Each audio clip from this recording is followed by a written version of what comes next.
Hey, how you doing? You doing good? I don't know. Yeah, really? Oh, it's too bad to hear. Actually, I don't know. How you doing? Really?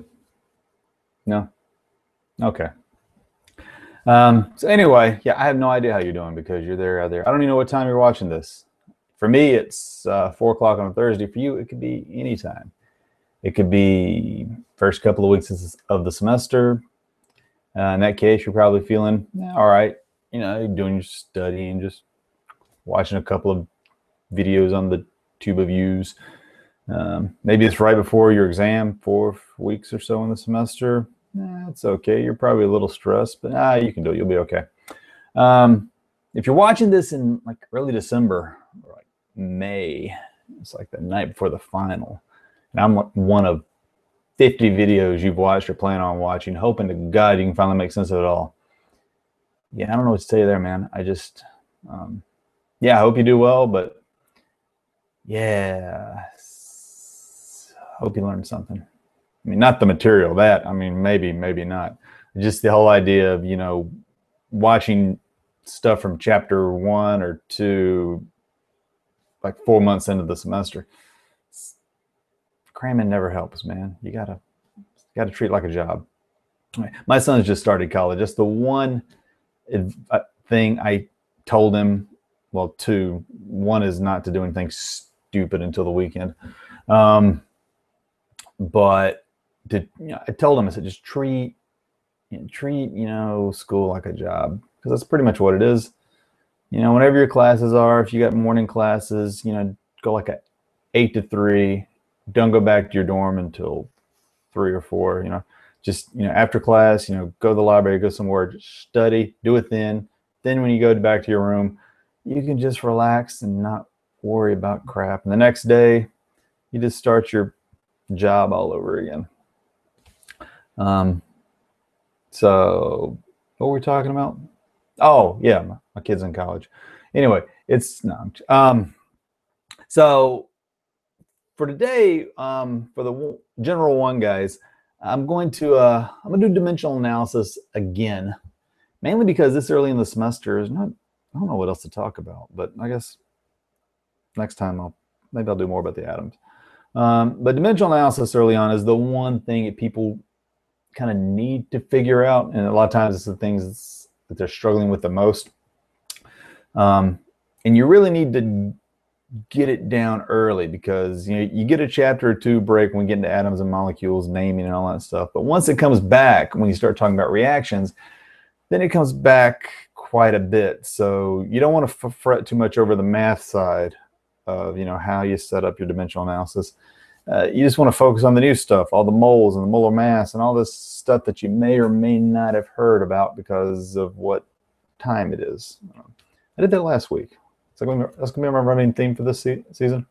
Looking at my watch, faking the time. I don't know.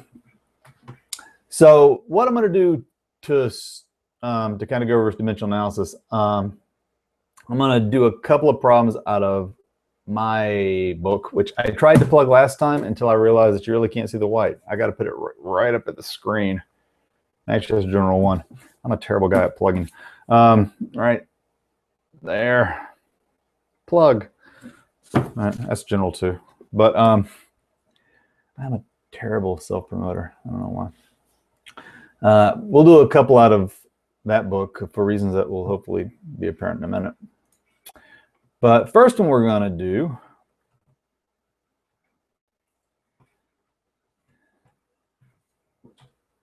we're going to look at problem 9 in chapter 1. Yeah, got to get my tablet ready. And we're going to look at, so these are just a bunch of simple unit conversion type problems. No chemistry, just here's some units, practice converting one to the other. We're going to look at G, convert 19 stones to pounds, because I like the idea of, Americans, we're always picked on because we're not on the metric system yet, but we're not weighing ourselves with rocks anymore. So I think it works both ways. Europe. So you got, let's say you have something that weighs 19 pounds and you want to convert it to kilograms. So with dimensional analysis, you just want to start with the unit you're given and try to get rid of that. So we're going to start with, our 19 stone. And we have a conversion to get rid of that, our stone to kilogram conversion. And remember, the way dimensional analysis works, you want to focus on the units. So stones to kilograms, we can write that as in fraction form. 1 stone per 6.35 kilograms. Or you can write it 6.35 kilograms per 1 stone. How you write it depends on what unit you're trying to cancel out. So since we're trying to cancel out stones, and this is basically, write it as a fraction, it's that thing over 1. It's on top in the numerator. We want to put it in the denominator over here so they drop out. So we write it this way. All right. Now we want to convert kilograms to something else because that's not the unit we want. And in most chem books, you'll see a conversion where 1 pound equals 453.6 grams. That's the one most people use. Now, if you're familiar enough with moving the decimal over and you want to go ahead and convert that to kilograms, you can. I usually teach against messing with conversion factors because there's a chance you might screw it up. Like you may use the decimal the wrong way. So this is how most books give it. So that's how we'll plug it in. Although that means we're going to have to convert kilograms to grams. That's okay because one common metric conversion is a kilogram is 1,000 grams. So we'll kilograms there, grams on top, and now we're in units of grams. So now we can use that pound-gram conversion. Again, putting the unwanted unit on the opposite side of the fraction bar. And when we do that, we get 265.98 pounds. With sig figs, we're going to round up to 270 pounds. So there you go, just setting up the units in a way that the unwanted units drop out.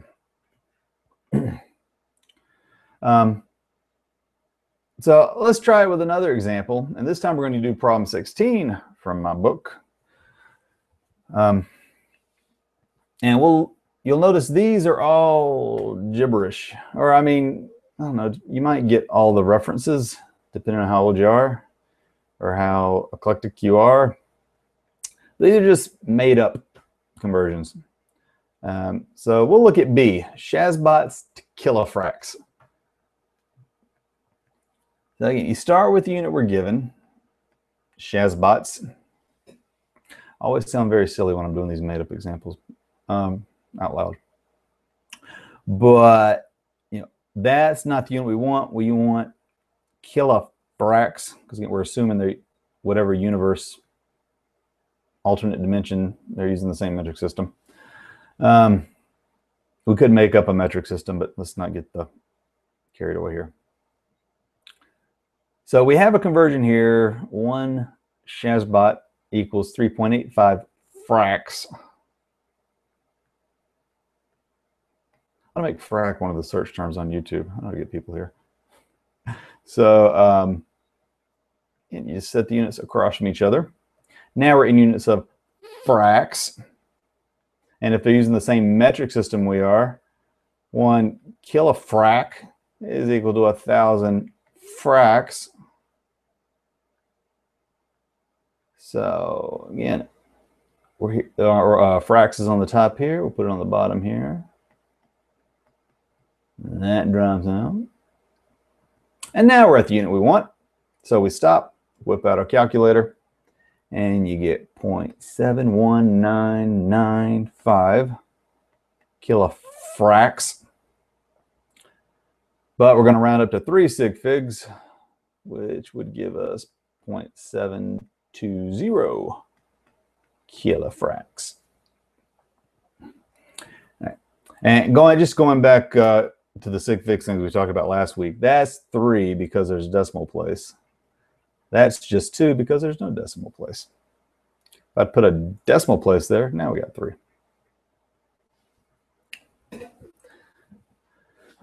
Right. So you look at those two, and you see they're basically the same problem and they're the same approach. No matter what the units are, it's just the same stuff, different units. So people a lot of times in chapter 1, they'll think, oh yeah, I got this dimensional analysis stuff down. I can do these meter to centimeters or whatever conversions. Then they get to chapter 3 or 4. In my book is 4. In my book, they get to the chapter on reactions and stoichiometry, and it's, oh no, I don't know what to do. I always tell people go back and go look at dimensional analysis. Because if you understand how dimensional analysis works, again, it doesn't matter what the units are. I just made up a bunch of units with pop culture references. And I first started doing that in class. I was giving the same speech I'm giving now, and I just said, screw it, I'm going to make up some stuff. I can't remember what the made up units was, but yeah, it was like 10 years ago now. So yeah, that's something I talk a lot about now, is that it doesn't matter what the units are. Make them up. So because it's the same stuff, I'm starting to blab. But you know, if you understand how to set up the units, it doesn't matter whether it's Shazbots, kilofracs, or moles. You know, again, same stuff, different units. And once you understand how the units get set up, then all that multiplication, division stuff just takes care of itself. And if you don't know how to do everything right away, again, just start with that first unit. Try to cancel that unit out. If that's not the unit you want, figure out how to cancel it out. It's probably some conversion factor you've talked about already, or when you get to the stoichiometry stuff, maybe a molar mass or a coefficients, which I guess we'll get to that in a couple of weeks. So yeah, if you want to see some other examples, I did an example last time. It was actually my very first show, so I don't know if you should watch that one or not. It was one just for made up units.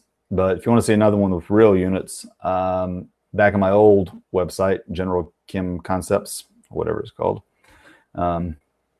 then I'll do some actual non-made up examples. But again, just watch them both and try to click in where they both do the same thing. Yeah. All right. So that's it for General 1. So General 2. All right. Nice to see you. You skipped ahead, didn't you? That's okay. I understand. You don't want to really deal with dimensional analysis anymore, do you? You're going to have to, because it's probably going to come back in lab, whether you want it or not. But for you guys, I'm going to go over what I probably should have done last week. Oh no, last season. Because last season we talked about converting between concentrations, which is also in this chapter on solutions. But this time I decided to go ahead and cover some of the actual units of concentration that you run into. And I say it's backwards because I should have done this one last season, the conversions this season, but it doesn't really matter. Again, you're probably watching them both at the same time anyway. I had like 40 people watch it last semester. Again, I'm doing it for the funsies. All right. So let's see where I'm at. Okay.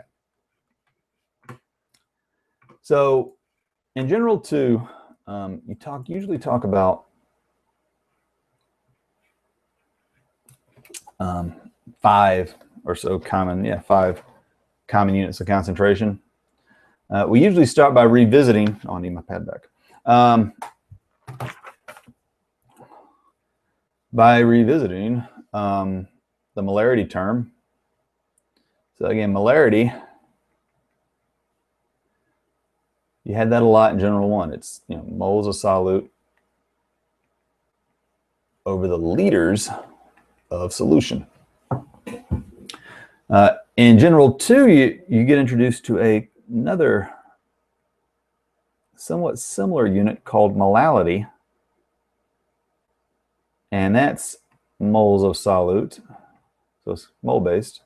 But here it's kilograms of solvent. And you probably remember capital M is how you symbol is a symbol for molarity. Molality is a lowercase m. And usually it's scripty, but I can't write scripty. That's about as close as I can get. So, for example, let's say you have 125 grams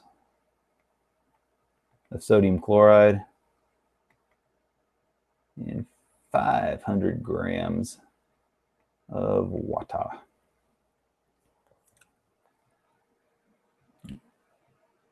So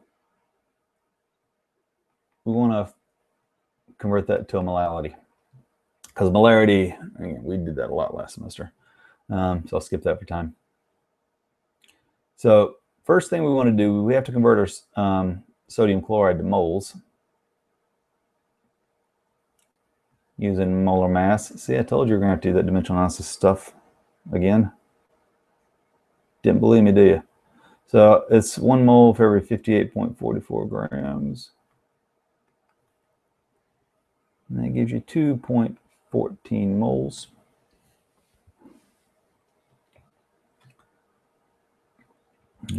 So there's our top part, moles. 500 kilograms, or 500 grams is 0.5 kilograms. So you divide the two, and that gives you 4.28 moles per kilogram, or 4.28 molal, which is kind of a weird one. And again, it's a weird unit, but the main reason that we bring up this unit is, honestly, as far as I can tell, we only talk about it one time, and that's in this chapter when we talk about boiling point elevation and freezing point depression, because those equations you'll see or have seen, they plug in the concentration and molality. And I don't know why we still do that. We think we just change it to molarity, but I don't know. I guess nobody wants to be the first one. I almost was going to be the first one, but no, I figured not. Wasn't worth the hassle, man. All right, so that's molality.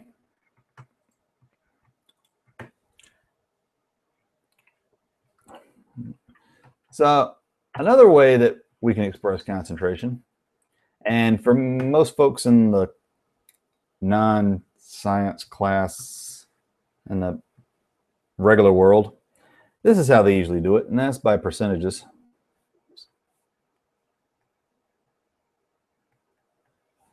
And there's a couple of different ways you can measure by percent. One way you can do it is by mass.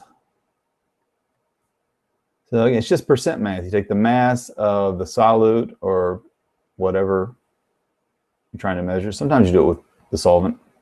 Most times it's the solute. And you divide it by the total mass of the solution. You multiply it by 100 to make it a percent. So again, it's just percent math. Part divided by whole, multiply by 100. So, and sometimes this is often symbolized percent W/W, percent by weight. So let's say you have 85 grams of ethanol in 400 grams. Give me a sig fig there, 1.0, of water. And if you want to know what percent of this solution is ethanol, again, part divided by whole. Just be really careful with the bottom part. It's not, some people do 85 divided by 400. Again, you want to do the total mass, which is 485. And multiply by 100 because that's what you do with percents. That gives you 17.5%. And if you want to be nice to whoever's reading this, you'd include the W/W so they know that you're doing it by weight.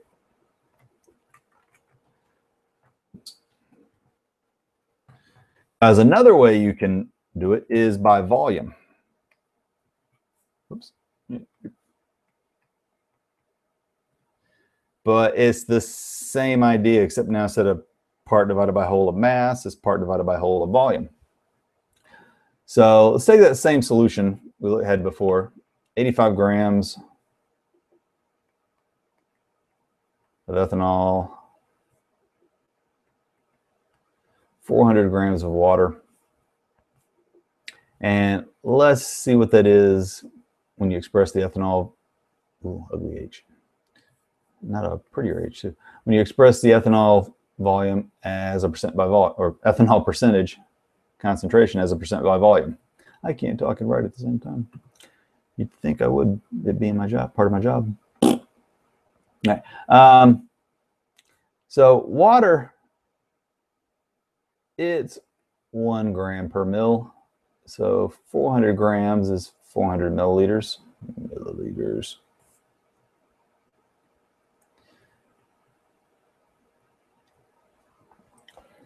And ethanol is 0.79 grams per mil. So you have to do a quickie mass to volume conversion. So 1 mil over 0.79. And see, where'd my notes go?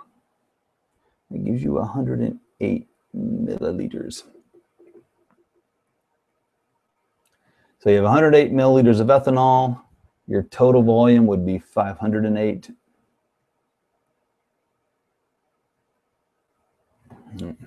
Unless the volumes aren't additive, if you know what that means. If not, don't worry about it. We're pretending they are. Multiply by 100 to make it a percent. And that gives you 21.3%. Again, if you want to be nice, you'd include the V/V. So they know that you're doing it by volume instead of, say, by mass.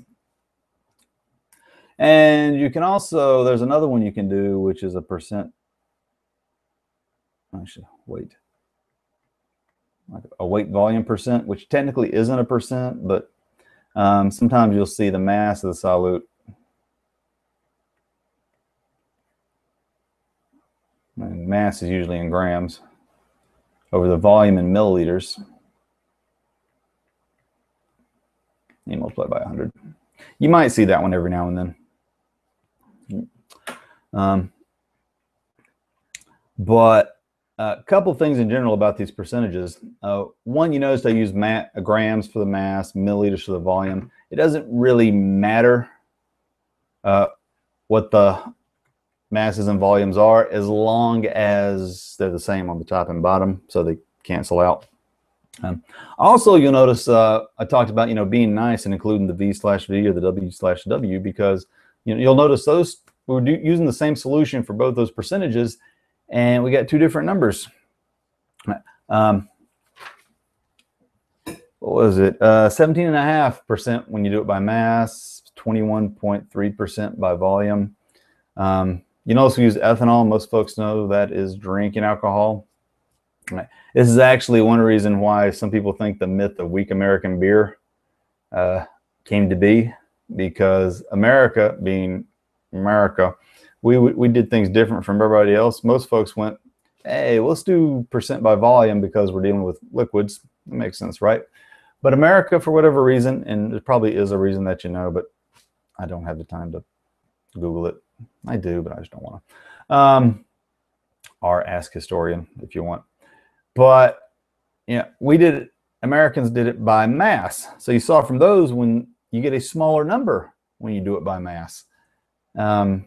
So even if two different people make the exact same solution, one does by mass, one does by volume, you get two different numbers. So again, be nice to whoever's trying to read the bottle if you're making a solution, and let them know whether it's by weight or by volume.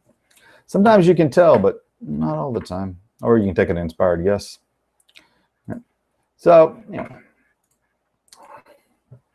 So that's volume percent. Do there. So another one that's kind of like a volume percent is mole fraction.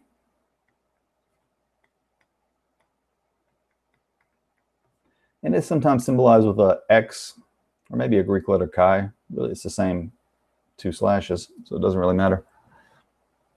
But it's kind of like a percentage without the times 100. It's just the moles of your solute, or again, whatever you're trying to get the fraction of. Usually it's a solute, over the total moles.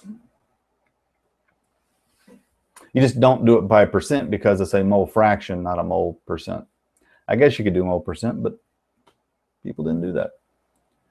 So again, looking at the 85 grams of ethanol, 400 gram of water solution.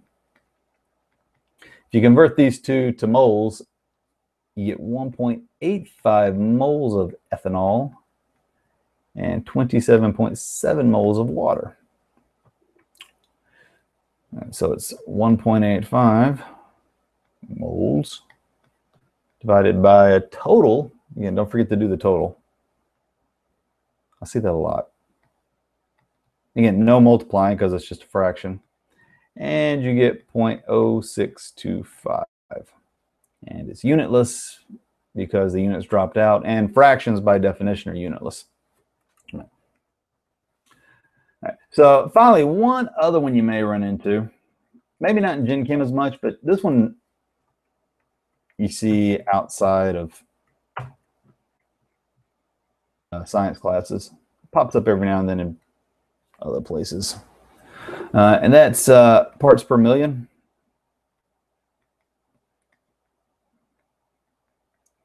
Which is basically a percent by mass. Most people do it by mass. Whereas the mass of the solute over the total mass, solute. I just can't do that so well. But instead of multiplying it by 100 like you would a percent, cent equals 100, you do it per million. So you multiply it by a million. So for the example, where's my example? Let's say you have 9 milligrams of lead ion in a 1,000 gram solution. So it doesn't matter what the masses are, again, they just need to be the same. So 0.009 grams is 9 milligrams. The total solution is actually 1,000, a little different from the other ones.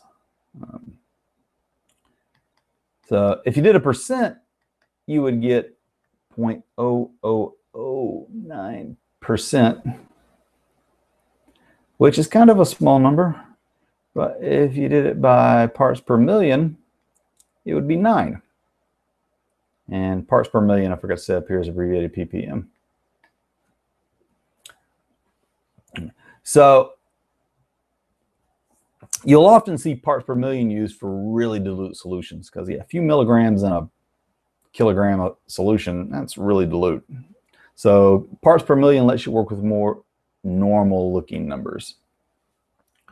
And if you have a really, really dilute solution, you can also do it per billion, where you multiply by 10 to the 9, multiply by a billion. So there we go. There's your concentration units. And my tablet didn't implode on me. This is the first time I've used my tablet since last semester. And Windows 10 didn't give it a problem. So yay, Wacom. Because, yeah, if you go back and look at season 1, which I keep saying sucked, maybe it didn't suck that much, but I'm worried that I shouldn't watch it. I don't watch this right after I post it It's just I do it live, and it just whatever. I just leave it out there. So thanks for listening for what, 30 minutes. I know last time I said it would be short, and it was the same half hour that it usually is. So it's the way it works sometimes. All right. So next week we will talk about something else, or in 2 minutes if you're watching these right before an exam. I don't know. Do what you need to do. But if there's something that you'd want me to cover in a future episode, then please let me know. My students, you know where to reach me. Everybody else, rmarkmatthews@gmail.com. Letter R, Mark Matthews, because R, Mark Matthews. rmarkmatthews.com. That's also my website. I've thought about getting the domain ARE Mark Matthews, in case somebody heard R Mark Matthews and they thought they meant ARE, but I'm not worried about those guys. So anyway, that's it. See you guys later. I don't know. I'm gonna go play Battlefield. Bye.